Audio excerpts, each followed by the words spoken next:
Ito yung pangit pag ano eh, pag tawag dito. Iba yung nag-book, iba yung magre-receive. Tapos iba pa rin yung magre-receive. Yung nasa harapan ka na ng bahay pero ayaw pa lumabas. Tapos hindi rin nasagot sa tawag. Ewan ko ba sa mga customer na to. Ibabalik ko sa SM to pag di pa kayo lumabas. Pag lumagpas na ako ng 15 minutes dito, bahala kayo.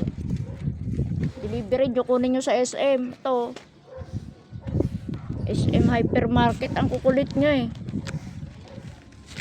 Order kayo tapos ayaw nyong antabayanan. Kakainis.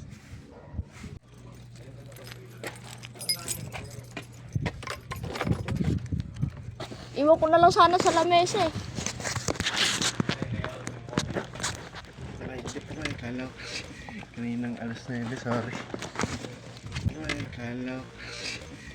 Kaninang alas 9, sorry.